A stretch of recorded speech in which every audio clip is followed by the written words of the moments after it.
Mean value theorem पढ़ते हैं, mean value theorem. मैं आपको पहले मैं आपको मैथमेटिकली प्रूव करके दिखाता हूँ, फिर मैं आपको विजुलाइज कराता हूँ इस थ्योरम को, ठीक है। Let f from a b to R a continuous function, हमने कॉन्टिन्यूस फंक्शन मान लिया, ठीक है।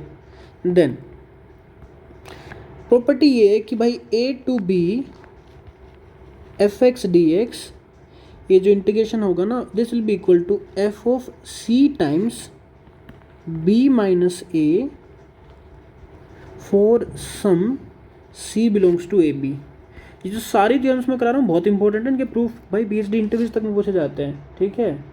तो इनको कर लो, पहले इसका प्रूफ करो, फिर इनकी एप्लीकेशन भी करेंगे। पहले इसका प्रूफ करो। देखो कॉन्टिन्यूस फंक्शन है तो ऐसा ऐसा होगा, और ये ऐसा है क्या ये भी समझा दूंगा, ये है क्या सडनली है ना समझाऊंगा, बट अभी के लिए देखो एक बार पहले प्रूफ कर लें फिर समझ में आ जाएगा। मैं पहले भी करा सकता हूँ, कोई दिक्कत नहीं है, बस अभी लिख लेते हैं वरना फिर तुम बहक जाओगे। वी नो, फिर तुम प्रूफ देखोगे ना, ध्यान से देखोगे नहीं, ऐसा होता है कि कोई इजी चीज़ मिलती है तो फिर मुश्किल चीज़ को हाथ नहीं लगाते। तो पहले मुश्किल कराऊंगा फिर आसान बताऊंगा। Okay, we know from Riemann integration, क्या पता है हमें, we know from Riemann integration कि ये चीज़ हमने इवेल्युएट करी थी ना, ये चीज़ less than equal to L F P, this is less than equal to U F P, but उससे पहले क्या, इंटीग्रेशन, फंक्शन की इंटीग्रेशन की वैल्यू बीच में आएगी, ये जिस लेस देन होगी किससे, यू एफ पी से लेस होगी, और वो पर्टिकुलरली लेस होगा एम टाइम्स बी माइनस ए से। ये सब याद है, ये दो करी थी हमने, ठीक है। और फंक्शन का इंटीग्रेशन ऑब्वियसली इनके बीच में ही होगा ना, ये मैंने आपको डायग्राम से भी बताया था। चलिए, इसका मतलब इन पर्टिकुलर क्या मतलब हुआ कि m times b minus A less than equal to A to B F x D x less than equal to m times b minus A. आप ऐसे भी समझ सकते हो कि भाई फंक्शन की maximum value m, minimum value small m, तो बस कंपेयर कर दिया, ठीक है। तो ऐसा ऊपर लाइन को परेशान होकर देखने की रिक्वायरमेंट नहीं है, ठीक है। वेयर बता देता हूँ कि small m is basically infimum of f x, x belongs to AB, capital M equal to supremum of fx, x belongs to AB। ठीक बात है। अब करना क्या चाहते हो कहना क्या चाहते हो, कहना मैं ये चाहता हूँ कि क्योंकि फंक्शन कॉन्टिन्यूस है तो ये स्मॉल m और कैपिटल M अटेन होंगे, है ना। दिस इम्प्लाइज कि m equal to F of say alpha and capital M equals to F of say beta. Reason being f is continuous, compact set पे तो अपने सुप्रीम इन्फिनिम को क्या करेगा, अटेन करेगा। चलिए ये भी बढ़िया बात हो गई, ये हमने मान लिया है ना, अटेन कर गया। अब क्या, ठीक है, अब देखते हैं क्या होगा। और अल्फा बीटा कहाँ है, for some alpha comma beta belongs to interval के अंदर ही, है ना, डोमेन के पॉइंट। चलिए बढ़िया बात है। अब क्या किया जाए, अब जो हमने इक्वेशन ये वाली ली थी ना, ये वाली, इसको मैं इक्वेशन नंबर 1 बोल लेता हूँ। तो मैं यहाँ से बोलता हूँ, चलो चलते हैं फ्रॉम इक्वेशन 1। फ्रॉम 1 हम ये कह सकते हैं कि देखो ना, इस b माइनस ए से डिवाइड कर देते हैं तो क्या होगा, m less than equal to 1 upon b minus a integration a to b f x D x less than equal to m। ये मत बोलना कि इस वाले से डिवाइड किया इससे और डिवाइड करो, 2 बार करो, नहीं थ्रू आउट डिवाइड किया तो एक ही बार डिवाइड होगा। मतलब ये पता नहीं किसी के माइंड में कन्फ्यूजन होता है कि नहीं होता, मेरे माइंड में कभी कभी हो जाता था पहले, बट ठीक है, ये समझ में आई बात। क्योंकि देखो ये दोनों m और m रेंज में है ना, since m equal to F of alpha and capital M equal to F of beta. तो अगर कोई 2 पॉइंट रेंज में आ गए तो उसके बीच के सारे पॉइंट रेंज में आएंगे कंटिन्यूटी की वजह से, इंटरमीडिएट वैल्यू प्रॉपर्टी, है ना। So by IVP there exist C belongs to alpha comma beta, अगर अल्फा छोटा है बीटा से तो, है ना, without loss of generality, such that कि f of C equals to 1 upon ये जो बीच की quantity b minus a integration a to b f x D x होगा। एंड हो गया, प्रूफ हो गया। इसका मतलब integration a to b f x D x is equal to b minus a times, यानी कि f c into b minus a, and that's it. Mean value theorem का प्रूफ डन हो गया भाई। बढ़िया, बिल्कुल बढ़िया। मैं आपको जनरलाइज मीन वैल्यू थ्योरम भी पढ़ाऊंगा, बट पहले ये कर लें, इसका एग्जाम्पल कर लें एक आध। चलो एग्जाम्पल करते हैं, जो शायद मैं पहला क्वेश्चन करा रहा हूँ सही से, काफ़ी थ्योरी होगी इसकी, बट है थ्योरी इतनी। एक क्वेश्चन करो, अगर आपको लिमिट इवेल्युएट करनी हो ना, limit x tends to 0 1 by x 0 to x e power t square 1 plus 2t और dt। देखो, अगर आपको उसकी लिमिट इवेल्युएट करनी हो तो दो तरीके होते हैं अपने पास। तो मैं पहले काम करता हूँ, दोनों तरीके बताता हूँ, और सिंपल तरीका बताता हूँ जो आपको यूज़ करना है। यहाँ सिंपल तरीका यहाँ होगा क्या, कि ये देखो, ये है, अगर x टेंस टू 0 जाएगा तो ये भी 0 को जाएगा ना, क्योंकि ये 0 को जा रहा है, अपर लिमिट लोअर लिमिट 0 को, तो 0 को जाएगा, और नीचे भी 0 को जा रहा है, तो ये कौन सी फॉर्म है, ये है 0/0 फॉर्म। बात समझ में आई। और 0/0 फॉर्म में क्या यूज़ करेंगे, L'Hospital, using L'Hospital. अब एल हॉस्पिटल कैसे यूज़ करेंगे, हम इसको लिख लेंगे limit x tends to 0 to x e power t square 1 plus 2t dt upon x। ये है 0/0 फॉर्म। तो ऊपर का डेरिवेटिव, नीचे का डेरिवेटिव। देखो, ऊपर का डेरिवेटिव या तो ऐसे कर लो कि अभी हमने पढ़ा था इस फंक्शन का डेरिवेटिव क्या होता है। इस फंक्शन का डेरिवेटिव कुछ और नहीं होगा, वो लिमिट x टेंस टू 0, यही फंक्शन आ जाएगा, e power x square 1 plus 2x। ठीक है, वरना इसके लिए लेबनीज रूल ऑफ डिफरेंशिएशन भी होता है, मैं लिखवा दूंगा। ठीक है, डिवाइड में x का डेरिवेटिव क्या हो जाएगा, x का डेरिवेटिव तो 1 हो जाएगा, और इसकी लिमिट क्या होगी x टेंस टू 0 पे, ये 0 जाएगा, ये 0, एक ही बार 0 1 हो गया, आंसर 1 हो गया ना। चलो बढ़िया, ये क्वेश्चन ऐसे करे जाते हैं। अब मीन वैल्यू थ्योरम से क्यों आना चाह रहा हूँ मैं, देखो ज़रा एक चीज़ ऑब्जर्व करो कि 1/x 0 to x e power minus t square 1 plus 2t dt, वो क्या होगा, मीन वैल्यू थ्योरम से इस इंटीग्रल की value f of C times B minus a होगी, है ना। यानी कि देखो, बी माइनस ए क्या होगा, x माइनस 0, एक तो 1/x पहले से चल रहा है, फिर x माइनस 0, और इस फंक्शन की किसी c पॉइंट पे वैल्यू e पावर माइनस सी पे नहीं होगी, सो सी एक्स पे होगी, क्योंकि वो 0 से x के बीच में x चेंज होगा तो सी एक्स भी चेंज होगा, सी एक्स का स्क्वायर अपॉन 1 प्लस 2cx। बात समझ में आई, जहाँ पे सी एक्स कहाँ बिलोंग कर रहा, सी एक्स मेरा जो है ना वो 0 लेस देन सी एक्स लेस देन x है। बात समझ में आई। अब ये x से x कैंसिल हो गया, ये क्या बना, ये बना e power minus c x square 1 plus 2cx, और 0 लेस देन सी एक्स लेस देन x। अगर x 0 को जा रहा हो तो, और लेफ्ट में भी 0 है, राइट में भी 0 को जा रहा है, तो सी एक्स कहाँ जाएगा, वो भी 0 को जाएगा ना। बढ़िया बात है। Limit x tends to 0 e power minus c x square 1 plus 2cx is nothing but limit c x tends to 0 e power minus c x square 1 plus 2cx। ये 0 1 हो गया, ये 1, यानी कि आंसर आ गया 1। देखो, ऐसे भी इसका आंसर निकाला जा सकता है। मैं ये कहूँगा कि ओबियसली ये मेथड से तुम नहीं जाओगे, नहीं जाना चाहिए, लेकिन मीन वैल्यू थ्योरम ऐसे भी अप्लाई होती है। अब कुछ क्वेश्चन में ये चीज़ ना कर पाओ तो राइट वाली, तो यहाँ तो काम आएगा ना, एंड देयर बी केसेस में समझाऊँगा, बट ये भी आपको करना चाहिए, आना चाहिए। ठीक है, चलिए, अगर इतना समझ में आया तो फिर तुम बढ़िया लोग हो, बहुत ही बढ़िया लोग हो। अब मैंने ये बोला था कि मैं आपको विजुअलाइजेशन कराऊंगा मीन वैल्यू थ्योरम का, तो विजुअलाइजेशन कर लो।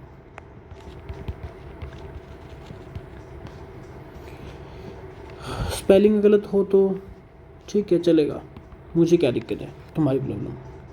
Visualisation of mean value theorem. Mean value ना, बीच की, मीन एवरेज टाइप का वैल्यू, सेंस भी बनाना चाहिए ना वो चीज़, सेंस थोड़ी कुछ भी बनाएगा सेंस, डोंट वरी। पहले लिख लो क्या थी मीन वैल्यू थ्योरम, वो थी कि इससे डिराइव करी थी हमने M B minus A to B F T F x D X. पहले तो हमें ये पता था कि ये चीज़ होती है, ये हमने पता किया था, ठीक है। और फिर हमने निकाला था कि भाई ए to B F x D x is nothing but f of C times B minus a, अगर फंक्शन मेरा क्या है, कॉन्टिन्यूस है, राइट। चलो मैं बताता हूँ क्या मतलब है इसका। अब अगर मान लो तुम्हें कोई फंक्शन दिया होता, कोई भी फंक्शन से, ऐसा फंक्शन मान लो, ठीक है, ऐसा कोई फंक्शन तुम्हें दिया होता, तो अगर तुम्हें बोला जाता, देखो भाई ये इस पॉइंट तक ही मेरे को मेजर करना है, ठीक है। अगर तुम्हें बोला जाता कि एक काम करो सर, किसी रेक्टेंगल से, किसी एक रेक्टेंगल से इसका एरिया अप्रोक्सीमेट करो, तो तुम क्या ट्राई करते हैं? तुम सबसे पहले ये ट्राई करते हैं कि देखो ना, ये चीज़, ये एक रेक्टेंगल है m इंटू बी माइनस ए, जिसका हाइट क्या है कैपिटल M, विड्थ क्या है b माइनस ए। तो इस फंक्शन का इस पूरी डोमेन में सुप्रीमम निकालो। ये रहा सुप्रीमम, ये हाइट है, ये है क्या है, कैपिटल M है। बात समझ में आई? कैपिटल M इतनी हाइट की, और लेंथ क्या रहेगी? लेंथ तो b माइनस ही रहेगी ना। तो इस ये रेक्टेंगल कौन सी रहेगी? ये रेक्टेंगल रहेगी ये वाली, ये वाली, सॉरी ये वाली है ना, ये रेक्टेंगल रहेगी ये वाली। बढ़िया बात।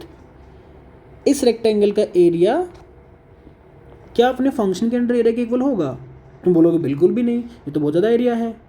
फिर तुम क्या करोगे? एक काम करते हैं, मैं सबसे छोटी वैल्यू ढूंढता हूँ, इनफिमम, ये वाली, ये रहा सबसे छोटी वैल्यू।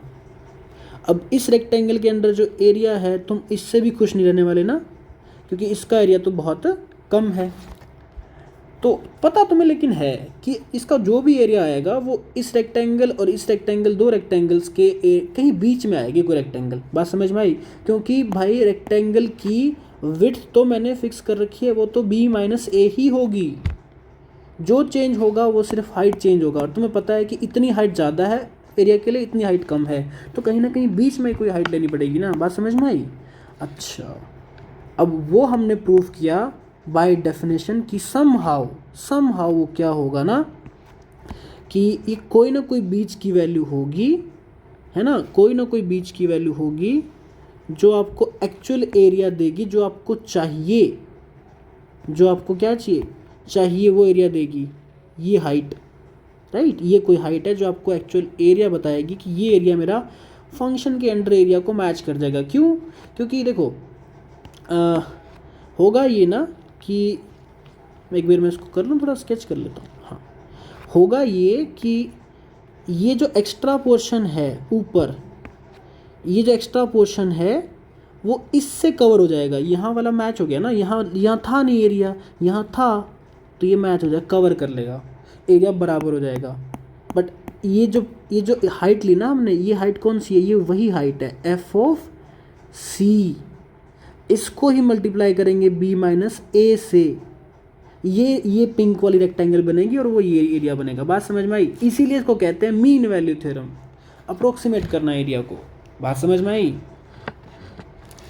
अब लग रहा है कुछ सेंसिबल, कुछ पढ़ा? बढ़िया बात है। Okay, generalise mean value theorem देख लो, फिर उसके क्वेश्चन चीज़ें हम ना नेक्स्ट लेक्चर में पढ़ेंगे। Generalise mean value theorem.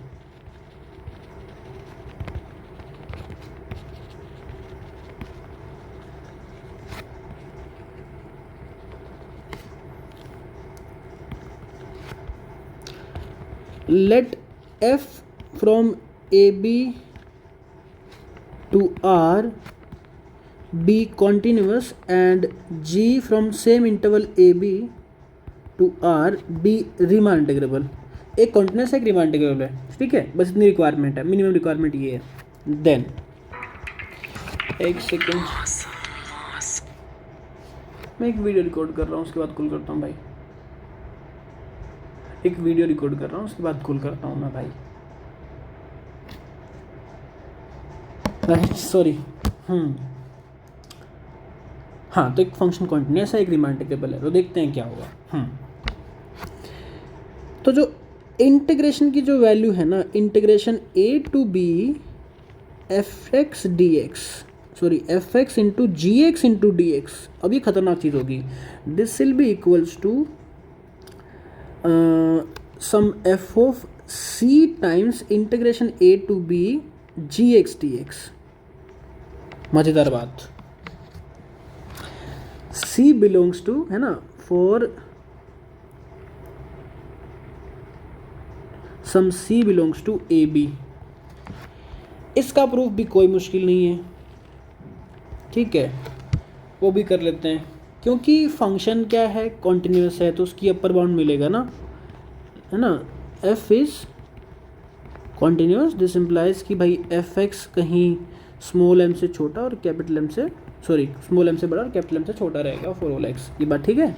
इसी का यूज़ कर लेंगे क्या, integration A to B F x D X, sorry F X into ji x into D X will be less than equals to capital M times A to B ji x into D X greater than equals to small M integration A to B ji x into D X, right. अब एक काम करो, उसको A B से divide कर दो। इसका मतलब क्या होगा कि m is less than equal to A b F x g x D x divide में है a to B ji x D x less than equal to capital M. जो प्रीवियस टेक्निक यूज़ करी थी कि supreme इन्फिम है तो बीच में कहीं अटेन हो जाएगा ना, राइट, वो वैल्यू अटेन हो जाएगी। कैसे अटेन हो जाएगी, दिस इम्प्लाइज कि भाई ये जो वैल्यू है ना, सो बाय आई वी पी क्या हो जाएगा, ये जो वैल्यू है कहीं ना कहीं अटेन हो जाएगी F x g x D x. मैं फास्ट इसलिए जा रहा हूँ क्योंकि ये टेक्निक मैं आपको करा चुका हूँ, तसल्ली से कराई है मैंने, ठीक है, जाके पीछे देख लो video. This will be equal to F of c for some C belongs to A b. That means what? That means a to b fx gx dx is equals to f of c times integration a to b gx dx and that's it. ये mean value theorem generalised वाली। एक काम करता हूँ, इसके ऊपर question जो होगा मैं फिर आपको नेक्स्ट लेक्चर में करवाता हूँ या फिर इसी में करवा दूँ। ठीक है, इसी में करते हैं। इसमें एक क्वेश्चन कर लेते हैं, क्वेश्चन जो गेट में आया था, उसके बाद वीडियो एंड कर दूंगा, ठीक है। Let integration A to B या 0 to 1, या क्या ऑप्शन था उसमें, 0 to 1 नहीं था शायद, मेरे हिसाब से 1/2 to 1 था, 1/2 to 1 1/√x, यही रहा होगा, यही होगा शायद, 1/2 to 1 √x और जी एक्स डी एक्स, ठीक है, इज इक्वल टू के टाइम्स इंटीग्रेशन 1/2 to 1 और जी एक्स डी एक्स। देन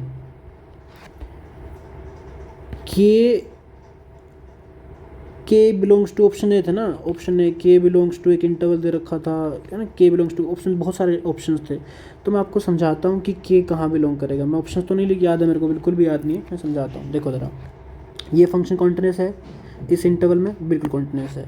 इसका मतलब क्या होगा, 1/2 to 1 1/√x G x D X basically क्या हो जाएगा, वो हो जाएगा 1/√c, है ना, इंटीग्रेशन 1/2 to 1 और जी एक्स डी एक्स हो जाएगा। अच्छा, अब मुझे पता है कि अगर मेरा x बिलोंग कर रहा हो 1/2 to, है ना, x मेरा अगर कहाँ हो 1/2 to 1 हो, इसका मतलब √x कहाँ होगा, √x होगा 1/2 to 1 तक होगा। इसका मतलब 1/√x कहाँ होगा, वो होगा, जस्ट रेसिप्रोकल कर देंगे 1 से लेके √2 तक, राइट, √2 तक, ऐसे ही होगा। ठीक लिखा है ना, ये